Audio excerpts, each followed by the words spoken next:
Hello and welcome to the Crystal Podcast on iCodeMedia. Today I had a great conversation with Adam Cmejla. We talked about private equity, but we also talked about peeling back the onion on private equity to kind of get a sense of the 2 in 20 and how private equity investors are different than a private equity firm and what all that means to the kind of ultimate end game within private equity. So it was a great conversation. I always enjoy chatting with Adam. Please enjoy our conversation. As always, be sure to subscribe to the podcast, write a review, share it with your friends, and support those who support us. So today I want to talk about the MyDay multifocal for just a second. It has been a really great thing in our practice for our patients who are presbyopes of all areas, but you know, those tricky presbyopes are always the ones that are kind of emerging, where they don't want to give up any of their far away vision, but they're having some struggles up close. And so what the MyDay multifocal has been able to do for us is to allow those patients to transition into a multifocal more easily.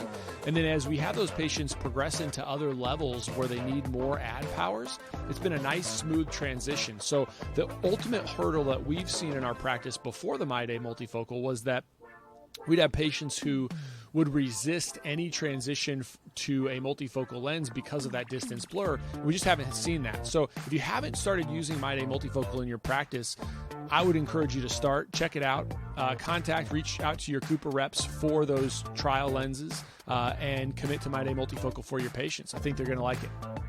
If you haven't checked out MacuHealth yet for your patients in Category 1 through Category 4, I think there's a lot of evidence that you should be considering. The first is, if we just look at AREDS 2 and what they talk about, MacuHealth is, so for patients in Category 3 and Category 4 AMD, MacuHealth is a great option for them that follows that entire protocol, and it also adds mesozeaxanthine to the mix, which, if you look at some of the evidence, I believe shows me that it's going to thicken the macular pigment better than without mesozeaxanthine. It also uses the correct AREDS 2 dose of zinc at 25 milligrams, and so you don't have to worry so much about the potential side effects of zinc. The other thing to think about, and it's beyond the scope of this, although you've probably heard me talk on other podcasts, is that in patients in Category 1 and 2, there may be some additional benefit to supplementing them with something that may be a little bit less than the AREDS 2, so you don't have to add as much to it. And that's where I use the MacuHealth LMZ3. And so I think if you haven't done this yet, I'd consider MacuHealth in your practice and for your patients. And it's been great for my patients, and we really feel like we have the ability to help those patients in all categories of macular degeneration. So, Adam, I had you on originally because I wanted you to talk about the article that you wrote in, I think, Review of Optometric Business or Business Management of Optometry. Optometric Business. And about, you know, what money you could be leaving on the table related to private equity. But then you had this conversation. I want you to talk about that, but I'm going to set this up for the listeners because then you had a conversation with a guy from private equity, and it was pretty candid. And then there was this piece that you said, and I'm going to ask you about that in a minute because it sent me down this rabbit hole. And I think I understand now the end game for private equity, which nobody has been talking about, nobody. But I think that conversation that you had a comment that you clearly understood, he understood, but you didn't dive into it. And I'm going to have you dive into it, and I'm going to go with you. So first of all, let's start. Tell me how people can be leaving money on a private equity table. Well, now you've got you've even teased the guest, because I'm trying to think back to that conversation, because in I think we'll kind of talk about this, but in like full kind of transparency and just from a timeline standpoint, I had recorded that conversation prior to this article being released. So that conversation had been in queue, and it wasn't something that I was planning on just kind of releasing. It just serendipitously happened that way. So the biggest mistake that I see practice owners make is they lose focus and lose understanding of the two different ways in which they get paid through their practice, right? You have to think about, and I even had a comment in the LinkedIn post that ROB, Review of Optometric Business, when they shared the article, there was a comment from an optometrist that, based off his title, he had recently sold his practice, of just not understanding what EBITDA is and what earnings before interest, taxes, depreciation, and amortization is. So practice owners, they just don't understand that they get paid in two ways from their practice, right? As these, and in the context of the article, I'll keep this conversation on point and just continue that example, because the article used the example of what I call a solopreneur, right? A solo OD practice, one optometrist that owns a business that is getting paid for the work that they do in the practice clinically and the work that they do operationally / the equity return that they get on the investment of owning the practice, right? Distributions. When we think of practice owners and how you harvest cash flow out of the practice, it comes in two ways. Typically, you'll see practice owners be paid with a W-2 wage. That is essentially their replacement cost for working in the practice, i.e., if I wasn't seeing patients and I had to go out and hire an OD to serve in my place, how much would I have to pay that optometrist? And that fundamentally is a business expense to the practice. It's not, yes, you're taking it home as the owner, right? You're taking that home, but you have to think of this as this is a business expense. If we're trying to do this through the lens and the filter and draw parity between how you look at your business and how a private equity firm looks at your business, we have to take the money that you're taking out as an optometrist, as a clinician, off the table. It's off the equation. And that, when you look at what happens post-sale, we get really bug-eyed and googly-eyed over these huge numbers that private equity is dangling in front of us. And we'll dive into why those are sometimes mirage numbers in and of themselves. But what can happen if we get distracted by those really big numbers up front is we lose focus and lose sight of the fact that once we sell and we cash that first check, which is always, it's never going to be the full amount, for, again, deeper conversations, some of which are explained in the article. But you lose that return on investment. You lose the income, the net operating income, the NOI of the business. You give that up the day after you sell, the day after you close. That now belongs to private equity. That is, in fact, part of what they are banking on, figuratively, literally, in getting a return on their investment. So what you're doing is which actually would be okay if you could sell that asset and walk away. Correct. But what what happens inevitably is that you sell that asset and then you're just getting paid as a doctor now. And, correct. And you still have a certain amount of time that you have to continue to be the doctor. Yeah. I have not worked on a deal where an OD has been able to quite literally hand over the keys, cash that check, and walk away. I forget who I was talking to. It was, they couldn't describe the details of the deal, which tells me it was partly maybe a game of telephone, and you know how things sometimes get lost in translation. And maybe there is a private equity deal out there where you got an incredible valuation, relatively speaking, to what we're all used to seeing, 60% of gross, 3.4 times EBITDA, right, et cetera, in a OD to OD private sale. But the vast majority of deals are going to include a 3-year holdback where two things. A, you're expected to work, and quite literally part of the valuation that you got is predicated upon you staying in the practice to essentially bridge the gap and pass the proverbial baton from yourself as the owner to whoever is going to be in your place post leaving. And this is assuming you're going to exit after 3 years, where you're going to exit stage left, move off into the sunset. So there's that 3-year holdback. Part of that deal that you get, part of the value of the practice is going to be held essentially kind of in escrow, so to speak. And you're going to earn typically 15% of your gross collections. That is by and large the number that private equity will use, which is why in my article, I use that as well, because the OD, when you, again, thinking of it, how much you're harvesting out of the practice is in two ways. And I assigned 15% to the OD salary and then a 15% operating income. So you're working in the practice for those 3 years, but you're not able to take the net operating income. That goes to private equity now. And so to say that another way, you'd say $150,000 in $1 million practice, $150,000 as the doctor. Correct. And in EBITDA, to make it simple, $150,000 in EBITDA. Okay. Yes. And so when they talk about let's just say, to make it simple, a 10x multiple, that means they'll pay you for your $1 million a year practice. They'll pay you $1.5 million. 1.5. Correct. To your again, to use round numbers, they will give you upfront 60% 60 to 70%. Okay. So 60, let's say just to make it easy, 66.6667%. So you get $1 million up front. They're going to hold back 500,000. When they hold back the 500,000, do you get any growth on that generally, or it's just being held for 3 years and then you get it, or 5 years? Generally being held in a non-interest bearing account. There's not really any growth on that, so to speak. Okay. So let's say then it is 3 years. Essentially what you're doing is you're turning yourself into an employee for that 3 years and $150,000 stagnant, no growth at all. And worst case would be you have growth, and then you're basically taking 3 years. So you get the $1 million. Wonderful. I take it off the table. But then I got to work in the practice for 3 years at the same salary as I was as a salary. But then I get $450,000 as an owner if I have no growth at all. If I were the owner of that practice, I would be out.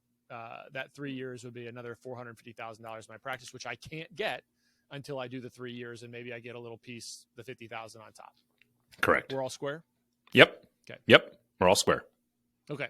And so now play that out when in your math, you show how if I had just waited that 3 years, et cetera, kind of play that out over time. Yeah. So to use your same example there, if we have a 30% optometric net, right? Because to your numbers, we used $1 million practice. The OD, we have an EBITDA of 150,000, 15%. We have OD salary of 150,000. So those two numbers combined in a solo OD practice is what we would call the optometric net. It's the total compensation paid to optometrists plus business income. So the optometric net of the practice in this situation is 30%. If we own that practice for those 3 years, we have, and again, to your point, we have no inflation adjustments or no practice growth. We'll just keep the math the same. So we've got $300,000 a year times 3 years. We've got $900,000 of total free cash flow that we brought home, and we still have the enterprise value of $1 million practice at the end of that 3 years.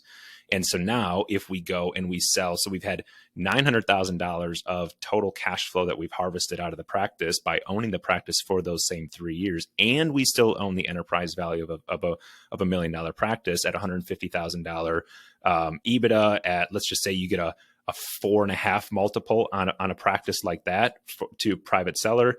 Now you got $675,000 in essential enterprise value of a sale of an asset to an OD. So we've got 675 plus 900,000, right? We've got $1.575 million, which is kind of very close to that $1.5 million that we sold in private equity. That was at a 10x multiple. That was at a 10x Correct. Multiple, not a 7 or 8 that we're probably getting. Yeah. And okay, so let's be fair. Is 4.5 multiple of EBITDA to a private sale OD, is that rich? Not, I mean, it's not. I mean, we've seen it happen. Even if we do a 3.5 times multiple on that, so if we do 150 times 3.5, that's 525 plus the 900. So we're at 1425. So, okay, are we a little bit less on that end? Yes, but here's the rub, Chris. Here's the rub. What did that truly cost in emotional and that I'm going to go down a slippery slope here, and I don't want to ruffle too many feathers. Let's just say that not everything is as it is perceived and positioned in a post-PE sale. I've seen good situations. I've seen not so good situations. I've talked to associates in OD to OD sales that have been very happy. I've talked to OD to OD or OD to private equity sales where the associates there have been happy, but I've also had a number of conversations. Here's the thing, and I know I'm dancing around something here. I have been surprised at how many ODs have reached out to 2020 Money, asking me to find and interview an associate that is working in a private equity backed deal that would want to come on and talk about it, about what that transition means, because it is their biggest fear and concern of being an associate of a practice where the owner is thinking of selling to private equity. They want to know what to be prepared for. What's the good? What's the bad? What's the ugly? just had one reach out to me on LinkedIn last week that basically said his wife, and it was actually the husband that messaged me. His wife is working in, or was, excuse me, clearly, or I should say this is an important point, was working, and I'm not going to name names here, but was working in a private equity backed practice. And he said, she's got a lot to share, none good. And we don't want to be on the record about it. It's like, I get that. That's fine. That's fine. I don't want to beat up on PE that much. And this isn't to throw PE under the bus. This isn't to say that, oh, they're the worst thing to happen to optometry. I know there are ODs that are very entrenched into both camps. I'm trying to paint the perspective and just educate ODs from a mathematical standpoint. It's one of the biggest reasons why I love numbers and why I love math, is because it doesn't lie and it's unemotional. Follow the money. And so my whole goal with this article, this conversation, private equity might be a very, very good option for you in your practice. And as a business owner, your responsibility, dare I say, first and foremost, is to your family, those around you that are dependent upon you, that care about you, your kind of first primary inner circle, which again is typically family, those that are dependent upon you. And if we think of the business as an entity in and of itself, yeah, as a shareholder of your business, the goal is to drive max enterprise value of the business. And if you can get that in private equity, knowing the full math and knowing everything and weighing all options, that's your decision to make. I just did this as a way to kind of maybe swing the bell curve, or just kind of bring the pendulum back. That's the metaphor I was going for. Bring the pendulum back a little bit to say, let's just peel back the entire layer of the onion and make sure that we understand the totality of the math, not just when you sell, but the next 24, 36 months and thereafter. Sorry, you put a quarter in me and I got going here, but yeah, no, I think that's exactly what I wanted you to talk about. And then you left it with the peeling back of the onion. And so I want to start doing that, because I have spent now the last couple of weeks diving in. I found a paper by her last name. She's a Cornell PhD with a last name of Bat. And she wrote a paper on hospital-based private equity, where she details like all the ins and outs of what private equity does, in healthcare in general. And, my sense is she was a little bit of a, after reading it, my sense was that they're a little socialistic. Maybe that's okay. Maybe they're a little like socialists, right? So it was almost like healthcare should be socialized because it can fix the problem. I think that's too simplistic. Right. I think we'll talk about layers of an onion. There's one right there, right? Yeah. I think my characterization of her perspective is too simplistic. I don't think she's a socialist, but I think there was a little bit of a bent there in some of her solutions. But what it was really eye-opening to me, because I've taken the approach you have, Adam, is that it's like, yeah, I can't blame somebody to do it who would want to do it. And I still can't blame them if they want to do it. But when you peel back the onion, you actually see what private equity does. It starts to become very clear about what the end goal is. And so there were a couple things on the podcast that you did that I think, so people should go back and listen to Adam's podcast. What was his name?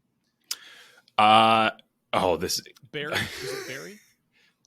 No, it was my eye doctor, Billy Lewis. Excuse me. Billy Lewis. Yeah. Yeah. Okay, I've got like 200 episodes and how many guests on there? I'm like, oh wait, who was that? It's all right.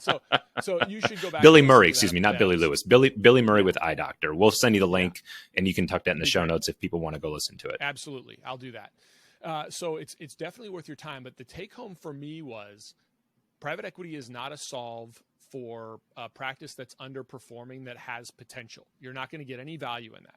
Correct. Private equity is not a solve for a really high performing practice that the doctor wants to continue to get a whole bunch of additional revenue because they've laid the groundwork and done all this medical and all these, additional things. You'll get that once, you'll get paid for that once, but you're not getting paid for it over time. It is definitely not a solve for rural practices. So if you think that you're in rural Nebraska, that was shocking to me, actually. I didn't plan on that coming out towards the end of I do remember that part of the conversation. I did not plan on taking it down that rabbit hole, but I was, that was an interesting turn. So again, maybe a tease for listeners to go back and check out that episode, that conversation. No, they totally should. And so those are the things that kind of, and then just reinforced like exactly what we've just talked about. It's like, look, and they don't make any qualms about that. It's they know they're giving you an initially high multiplier. They're going to hold back some money, and you're going to get some back end money for continuing to stay in the practice. They don't make any qualms about the fact that they're going to have efficiencies. They're not apologetic for that. You're going to have efficiencies, which you pointed out means more. Maybe he pointed it out. Somebody pointed out that it means more patients. You're going to see more patients through the door in the same amount of time you were seeing before. Now, the comment that I want to get to that you didn't unpack, that I want to unpack with you, and that's where I've spent the last couple of weeks trying to understand myself. Before I get to that comment, what do you think the end game for a private equity is? What's the end game in your opinion? Oh boy, I can just see the thread of the sweater being pulled here. Generally speaking, the goal of private equity is to double their investment in roughly a 3 to 4 year time period, which when you think about that from a compounding annual rate of return, they're looking at something in the neighborhood of providing returns of 30 to 40%, right? 3 to 4, maybe 5 year time cycle. Like when you hear about what does this cycle look like? Where's private equity cycle? Well, the whole goal of a firm like this is to take capital, wherever that source of capital came from, whether it was a capital raise or how much of it was debt finance, wherever this firm got their capital, some of that capital comes from your ultra high net worth family, what's called a family office, where you pick a family that owns a football team, maybe. And there's a good chance that they and a couple of other families have pooled money together as a private equity fund to do just that. Go out as a non-publicly traded, i.e. private pool of assets to go out and buy companies, equity like that. And it's fun. But you're talking about the investors, right? So correct. You're saying, so that's the drive. You have the investors, all these people that come in, okay, we're going to pool our money, as you say. And then we want to get out in 3 to 5 years. And ultimately, we always talk about somebody's going to be left holding the bag. Who's holding the bag? Left holding the bag, because you can't squeeze and squeeze and squeeze. I've talked about the idea that, who's going to be more efficient in understanding the practice revenue cycle, somebody that's physically there at some point. Yep. It's either going to be the doctor that's there that understands it, or you're so efficient you're going to start not feeling some of the other costs, well, we need to do this. So in any case, at some point that can't get squeezed anymore. Correct. And so go ahead. Well, the squeeze is happening. And how can we capture a significant amount of growth in a short period of time, which is the antithesis of what a lot of us think of when we think of investing. When we think of investing, we think, oh, I'm not going to need it for the next 10, 20 years, low and slow, just crock-pot method of wealth building. If I can average 7 or 8% rate of return in my index funds, that's how the majority of what we would call like just the vast general public thinks about investing, or at least how we'd want them to think about investing. It's not flash in the pan. How can I maximize a rate of return? So eventually these deals will get packaged up and either be offered on the public markets, or they'll be bought by sovereign. I mean, there's a couple of end game results, but in the context of the timeline of private equity, and you use that word, which I think is a very loaded word in the M&A field, is efficiency, right? How are we going to do that? Well, it's either going to cost or it's going to increase something. You're either going to cut costs, you're either going to reduce costs, and that's either going to come in the form of layoffs, consolidated billing, consolidated scheduling, reducing front desk, tech load, whatever that might be. And, or, right, I've talked about on 2020 Money and in writing, I've talked, dare I say, ad nauseum about the fact that an optometry practice or any other business can be boiled down into 3 factors. Revenue per widget, in this case, it's revenue per patient, number of patients that you can see per day, doctor days per week. I don't care how you slice your practice, that is your business.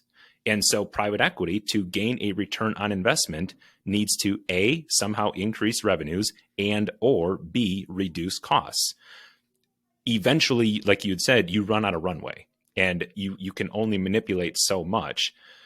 And that's where, to what I alluded to earlier, or what I talked about earlier, I know there are practice owners that have sold to private equity that have said that they are happy.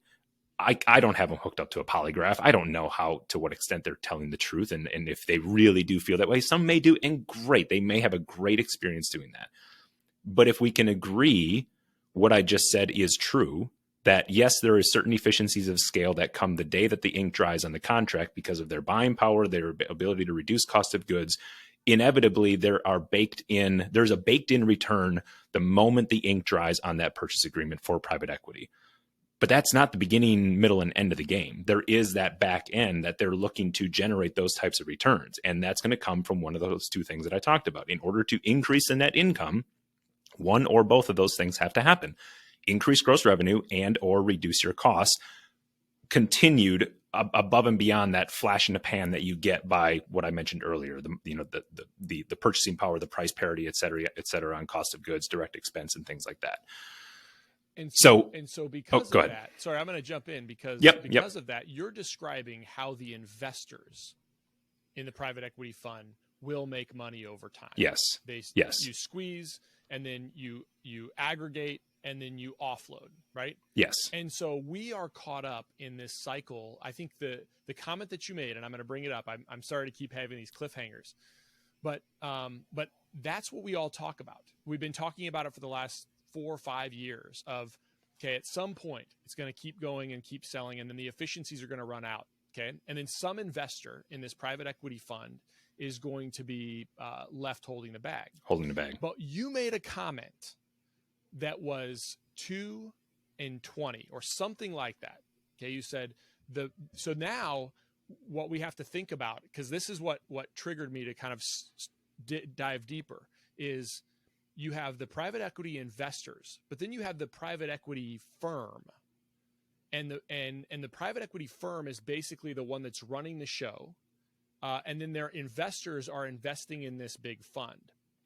And then what I got from that and in reading all of this other stuff is essentially that firm gets 2% per year to manage all of this stuff, right? Correct. That's correct. Correct. So I'm going to let you, because I'll probably butcher it. But so the term that I'm talking about, did I miss it? It's 2 and 20. What was the 2 and 20? Okay. Yep. 2 and 20. Describe that for the listeners. So in a private equity or hedge fund space, you're typically going to find a fee schedule that is a little bit more expensive than your Vanguard or fill in the blank index fund management fee. You're going to have 2% of assets under management is typically going to be the advisory fee. And then from and I'll give the definition, but I'm not trying to dodge the question, but it's a little bit more nuanced because of the definition of what I'm talking about. That 20%, the firm is entitled, based off the advisory agreement in the charter of the fund, is entitled to 20% of the profits of the fund. Okay. And perfect. So when you think of it, 2 and 20, 2% of assets under management plus right. 20% of the profits. So I want to pause there, okay? Because I've actually kind of worked through these numbers, and it starts to become astounding. So the first thing you're doing what they don't want you to do, though. Okay, and here is the peeling back of the onion that nobody's talking about. And again, this might deter you from being an investor in a private equity fund, but really it ought to make us think about the types of people that we're selling our businesses to.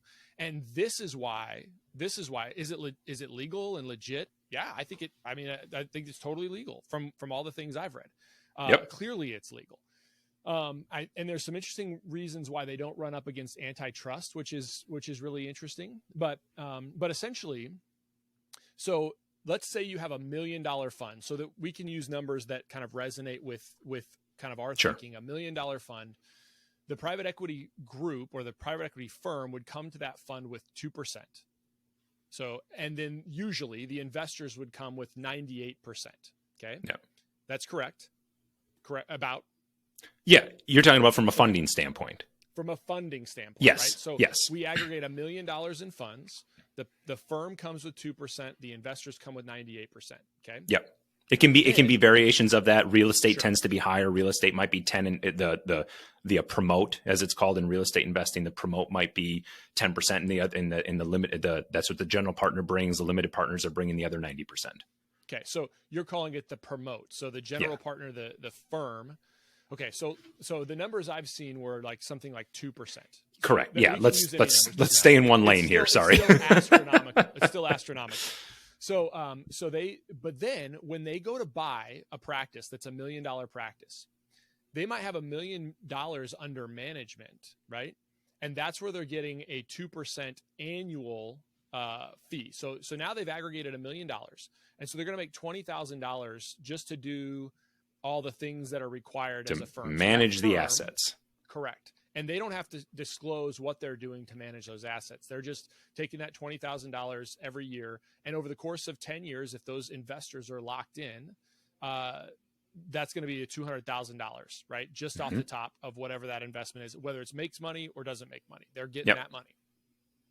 Now, if they go to buy $1 million practice, okay, and let's just say for the sake of simplicity, I mean, you could run the EBITDA on it. So I think I ran, like an 8x multiplier on the same $1 million, 150,000. They're paying $1.2 million. They'll go to the bank just like you or I to buy something, and the bank will finance 70% ish. And then the investors will basically finance the other 30. So what that means is that private equity firm basically only to buy that $1 million practice at $1.2 million with an 8x EBITDA, 8x multiplier, spends about $740 of their money to buy that, right? Because they get 30% of 2%, right? And then the rest of it is financed through the bank. So that other 70%. So essentially what we're saying is, they come to the table on $1 million fund of about $24,000 or $1.2 million asset, about $24,000, but they only have 30% of that. They only have 2% of the 30% down, which winds up being super insignificant. Yeah. And to do that, then they make the distribution, right? So then every year they're going to make their $20,000. So let's say it's $1,000, right? It's under $1,000, but it's about $1,000, their money on the table. Then they're going to make a $20,000 return just by managing the fund. And then 20% of the distribution, right? Not a bad business model, huh? So basically year one, they put in about $1,000 and they pull out 50 grand. And they will do this every single year, no matter what happens to the business, no matter what happens to, as long as it stays stagnant, right? Even if it goes down, they still have that 20 grand a year. And I misspoke. No, I mean, I shouldn't say again, but it's very similar to how real estate syndicates work and how general partners and limited partners in real estate syndicates work. So your general partner in this, because there are real estate syndicates. You have real estate, you have optometry, you have restaurant. I mean, the Carlyle Group, which is Blackstone's private equity fund. I mean, there's a reason that these, there's so many different tangents that I could go down here. Let's go. I do want to correct one thing though. I misspoke when I was talking about the promote. The promote in the context of this was not correctly stated. Promote in the real estate term is basically what the sponsor, the person that put the deal together, gets paid after a target profit threshold has been met. Promote, i.e. carried interest, that's where you hear of it, especially this comes up in political seasons about, let's eliminate the carried interest loophole because of the tax. Like that is kind of that rabbit hole. So I apologize. I misspoke earlier, but your math is not incorrect. Your math is not, it's one of the reasons, again, depending on what side of the equation that you're on, you either love it or you hate it.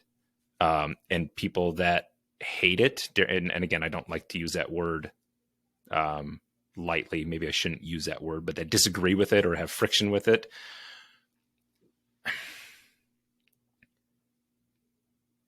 The cliche phrase, like, it is what it is.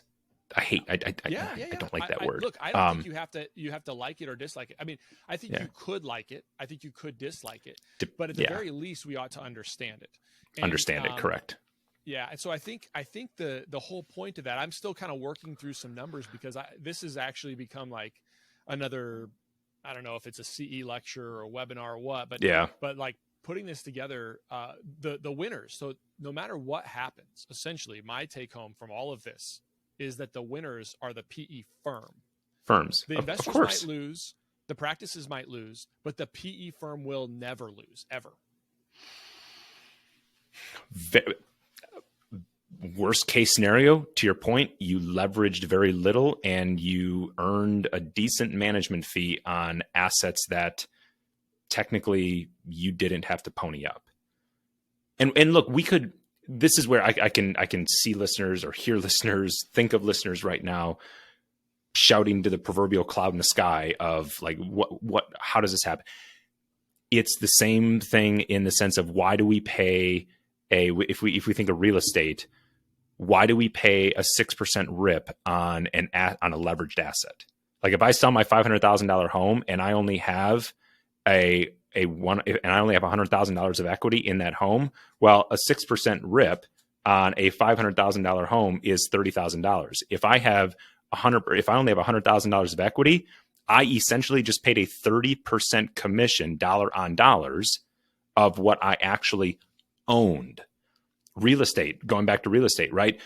The cash out refi as a way to harvest equity out and basically defer profits and not have to pay taxes on that. I mean, there's so many examples of, as cliche as it sounds, it is what it is, and those are the rules. But to your point, we don't have to like it or dislike it. That's not the goal of this, but owners should understand the totality of the deal that they are making and the layers of that onion, and determine, when you reconcile that knowledge with what you want your practice to be and the succession of that practice, at the end of the day, to be comfortable with the decision that you made.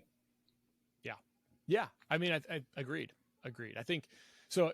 You can see the screen now. I can. Yep. Shared a little bit different. So this is my trying to understand it graphically of what we've already discussed. So if you're on YouTube, if you're watching on YouTube, you can see sort of a grid of how this all breaks down. But I think this top piece, the PE group, we always think about the investors.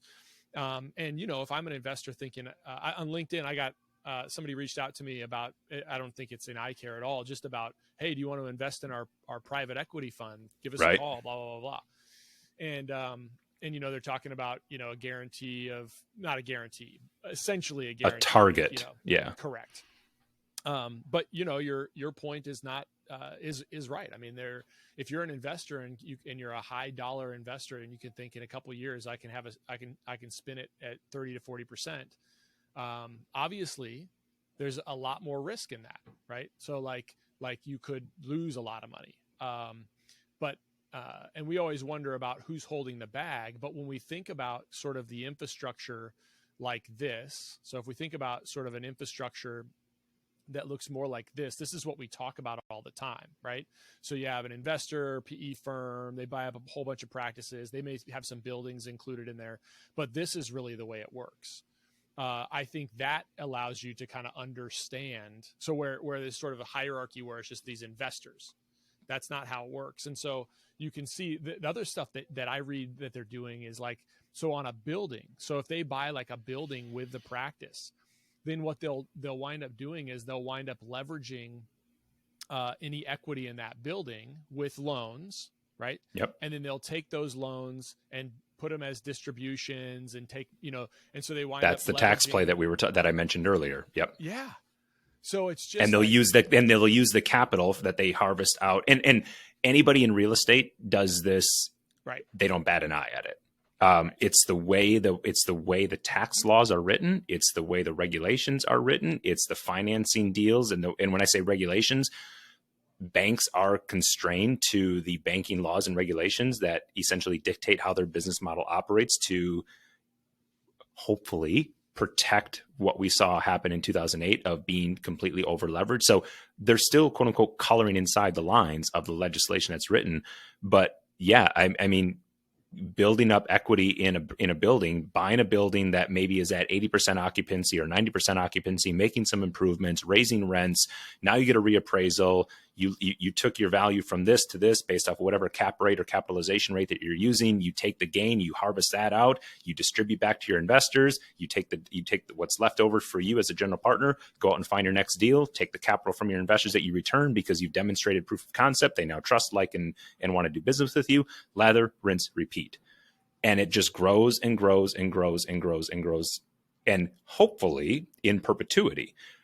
The proverbial thought that comes up here as well, and the challenging question that you'll oftentimes hear to this is, well, that just sounds like a house of cards. It does. You're putting the faith and trust in the person operating the deal. And so I think, yeah. And the way you describe it just then, as basically a real estate venture, when you equate that to a profession, a healthcare profession, when we are not isolated, as you know, dentistry and hospital systems, large hospital systems are owned by private equity firms. Optometry is kind of late to the game, relatively speaking. Yeah. And nonprofit hospital systems, which is really staggering to me to think that, because there was, I think 1998, there was a law that was signed that allowed nonprofits to own for-profit subsidiaries. So anyway, that's, again, I'm reading through this document. I'll share the document. Yeah, please do. I'd be curious to dive into it as well. Yeah, but I think the point in saying all of that is you you're in kind of this unique position where you have this business mind. You understand like this business. Okay, well, this is just what happens in business, but you're also emotionally attached to it because of your clients, because from of the your client. life. Yeah, and all this kind of stuff. So it's not. So you can't just purely say it's just completely business. But when you describe what happens to and you just repeat with business, with buildings. That's what's going on right now in our profession. And the thing that concerns me the most, and why I almost think that I definitely don't think it's the right thing, right? It's not the right play. For individual doctors, I get it. But the thing that really does concern me, and it ought to be concerning to most of us on a very serious level, is not just the individual doctor selling and the math that you did on the front end. It's what happens when all of that continues, right? Then then the doctor is now the widget, and there's no other options for patients. That all they get is this one thing. Again, it's driving down care to a certain level. I mean, just sort of all these other things that you get concerned about. That's what's left after all of it's done. And the private equity firm doesn't care much because they've gotten theirs. And the investors at some point will care, but during that path don't. As long as they're hitting while things are going up, then they don't care either. But they might if it goes down. It's the profession and the patients that are left with more expensive stuff, more stuff they don't need, less options. I get questions all the time about how do we use 9.2 codes and 9.9 codes, and which ICD codes go with different CPT codes, and what can be billed together and what can't. And this confusion, this uncertainty really holds us back oftentimes to be able to do what we want to do, which is help our patients see clearly and provide their best opportunity for a lifelong vision. And so we built iCode Education for that specific purpose. We have lots of resources that are based in helping you understand disease states, helping you understand revenue cycles and billing and coding practices. So check out iCodeEducation.com. That's EYECODE education.com. And we have a specific bundle there for you if you'd like to take advantage of it. It's the Premier Billing and Coding Bundle. We've got a 10% discount code just for listeners of this show.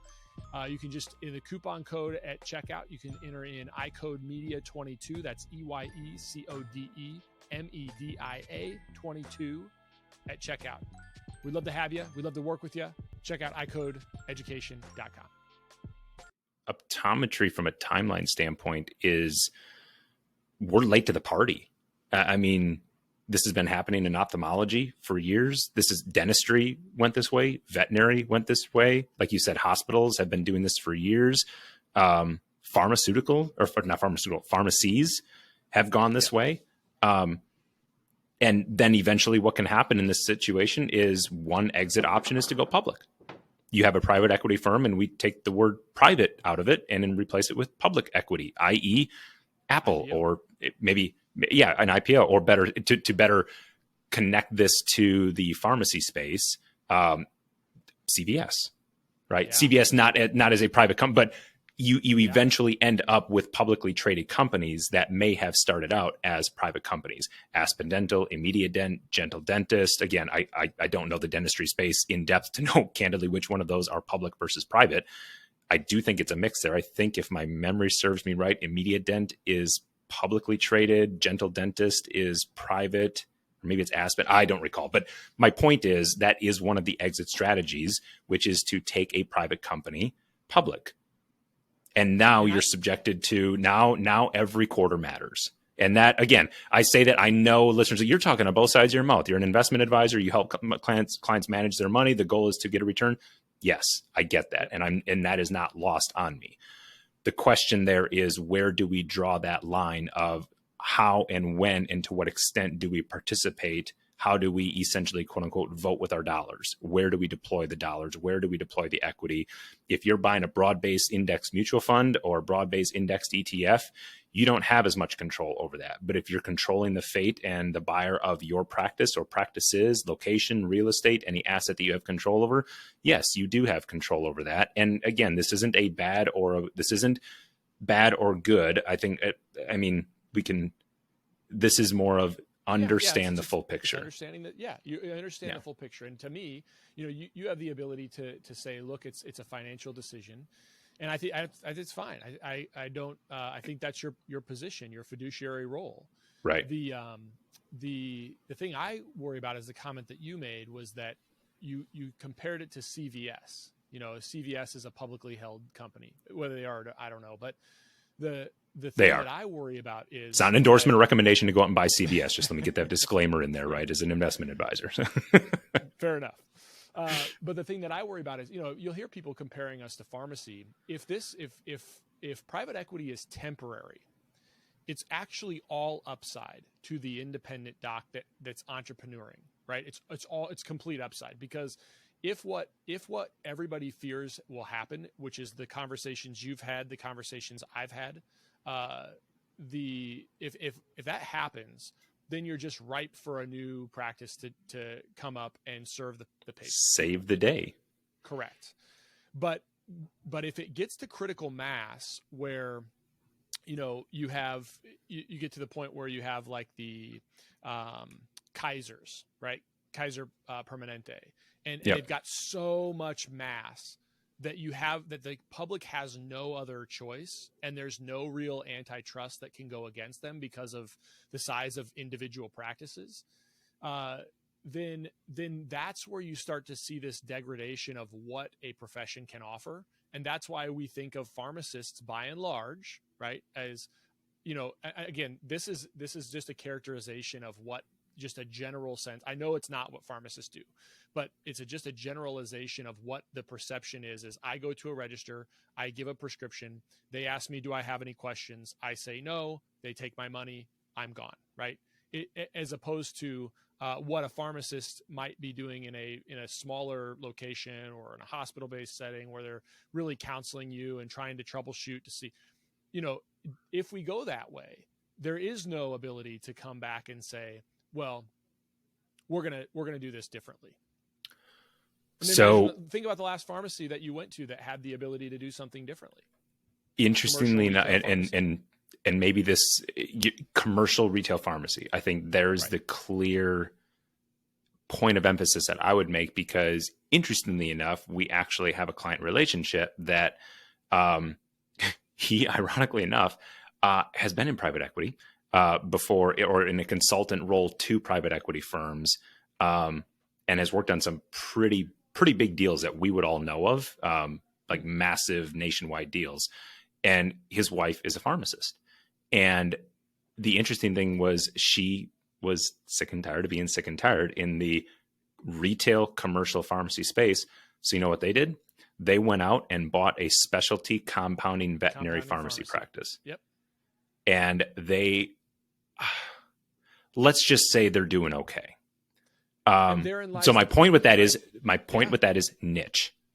It will open the door for specialization. This is the lemonade on lemons. Like if we're taking the blue pill in this conversation and going down that rabbit hole, and the opportunity in that type of environment is a greater demand. And thus, if we just believe in Econ 101 and price elasticity of demand, then the greater the demand and the limited supply means that the increase, now you are back into the specialty optometric, high net, low volume type practice, to the extent that the optometrist has the wherewithal, the technical chops, the specialization, the training, the equipment, et cetera. Again, obviously that's all clinical decision, but but it's a small silver lining. How many specialty compounding veterinary pharmacies exist? I don't know that answer. I know they know the answer to that. So in that example, what's the corollary? What is the correlative example in optometry? Is that, do you have a practice? Do these private equity firms realize the standard of care business opportunity in dry eye, in myopia control, in specialty contact lenses, scleral lenses, ortho-K? I'm just spouting off things that I know are specialty. I don't know the clinical aspect of it. Yeah. But so do they get involved in that? Or are we going to see, hey, I'm a private practice optometrist and all I do is ortho-K. All I do is dry eye. I don't know. I guess I'm just kind of theorizing about what does that look like if we drink, quote unquote, drink that Kool-Aid down that rabbit hole. I think so. I think we're in this transition period right now where I would say, my perspective on it is that I think you're right. I think the point is that most people will think of, and maybe they already do, right? Think of optometry as sort of, I go in, I got a new prescription, I get glasses. I think a lot of those specialty services can be offered in a primary care practice at a really high level. I think that can be done. But over time, if that differentiator puts a squeeze on those primary care practices where it's just not, they just can't do it because of all of those other forces that we had discussed, then you do have the opportunity for something specialty where it is just purely like, look, if you need orthokeratology, we do that. If you need dry eye, you got to see somebody else. If you need dry eye, we do that. If you need to see somebody for your retina, you got to see somebody else, where it becomes this like purely specialization. I don't know about that. I think down the road that could probably be the case, but I think right now it means there's this huge opportunity for practices to develop what I've talked about for a long time now is just pillars, right? Pillars in their practice and specialties that are serving patients primarily, and then secondarily serve the practice. And to your point about, do private equity firms care about it? I think they do. I mean, to their point was, he mentioned, Billy mentioned. Yep. Some other these kind of specialty widgets that we might have in our practices, but I think they care about it initially. My question is, do they have a mechanism to perpetuate those specialties? It is not easy to do that from a top-down standpoint. There's a lot that goes into understanding the nuances of vision and medical, and how do we have this conversation and that conversation, and how do we bill appropriately for that service and this service over here with this. I mean, that really trickles down. As big and hierarchical as a private equity company might be, that's going to trickle down to the practices and the protocols within that individual practice. It is very hard. I'll tell you, it is very hard to just replicate. When I go in and help practices, I say, this is the way Chris Wolf does it. That's not going to work for most doctors, right? But if I say, how do you do something? Let's figure out how this can work for you based on how you already do it. Well, then we can make it work. So can you scale special though? That's the question. That's what I'm saying. Yeah, exactly. I was more or less just, special? Yes. Exactly right. Adam, this has been fun, man. It has. Can I make one more statement please. Here, or one more just please. From a listener's perspective, and to tie what we're talking, and this is private equity, this is real estate, this is hedge funds, let me just wrap all of this under the definition of alternative investments. As an investor, don't feel like just because your wealth or your portfolio gets to a certain level that you have to, quote unquote, have to go down this path. if you want to scratch that itch, if you want to get involved in real estate, great. Godspeed. I'm actually looking forward to sharing in a conversation with Dr. Pete Kehoe, who is the former AOA president, and he's been very transparent. And I'm looking forward to having some conversations. The tease that I'll give is why it's important for ODs to stay in their lane. He's going to share some examples, some anecdotal stories about where things have gone awry from an investing and a business standpoint. So don't think that, we're on here talking about PE and we're on here talking about what it means from an investor's perspective and the returns that PE is looking to generate, which investors participate in to an extent. Those are attractive returns if it works, and it's available to accredited investors and qualified investors. So if you're in that where you've liquidated, you've sold your practice, you've got to a 7-figure portfolio, please don't think that you are obligated to chase these shiny objects or that you have to do this. We have a laundry list of clients where boring still works. 7- and 8-figure portfolios where they are just happy as a clam with a well-diversified portfolio. And that's not a pitch I don't care who you work with. I don't care what advisory firm or if you're a do-it-yourself investor, right? You do you and what makes most sense for your plan. But please don't feel like there's this complexity correlation that follows your wealth curve and that it's a positive 1-to-1 correlation. Again, if you want to scratch that itch, Godspeed, do your due diligence, understand the layers of the onion, ask for transparency on what the goal of the investment is. How does the originator, in investment term, how does the sponsor define success? What does the cycle look like? What's the timeline for that? Read the disclosure documents, read the PPMs, the private placement memorandums, because if you do, let's just say it's not a children's book, short-term, thin reading material. There's a lot of moving parts of that. So just know if you're going to do these things, understand how the sponsor gets paid, understand how the deal comes to term, understand what the goal is, and answer it, reconcile that with what you're solving for in your own investment portfolio. So just, I implore people to do that due diligence in the context of this conversation. A little bit of a right turn there at the end, but hopefully it still ties in. It's perfectly appropriate. I'm glad you gave that advice, because I think it does. It kind of wraps up all the shiny objects. Yeah. And the thing is we hear about all the upside. We never hear about the downside. Yeah, almost. And I can't wait to listen to Pete Kehoe's about that.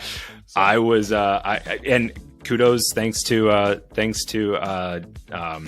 Dr. Mick Kling, Dr. Ted McElroy. You and I didn't get a chance to connect in. You weren't at Expo, were you? At West? I was, but I wasn't able to connect to yeah. So kudos and shout out and thank you to both Mick and Ted for kind of, again, just ended up in a room and random conversation. I see Pete there. I'm like, hey, I know your name, and struck up a conversation, and here we go for on the record coming up here in a couple weeks. So it'll be a fun conversation. Really looking forward to it. That's awesome. So Adam, thanks for doing this. I'll let you get back to the rest of your day, and we'll connect soon. Thanks, Dr. Wolf. I appreciate it. Thank you for I'm used to saying thank you for being here because I'm the one hosting, but thank you for allowing me to play in your sandbox right now. So really appreciate it. Appreciate all the work that you're doing in helping optometric owners plan their life and manage their practice on purpose. So thanks for all the work that you're doing in the space as well.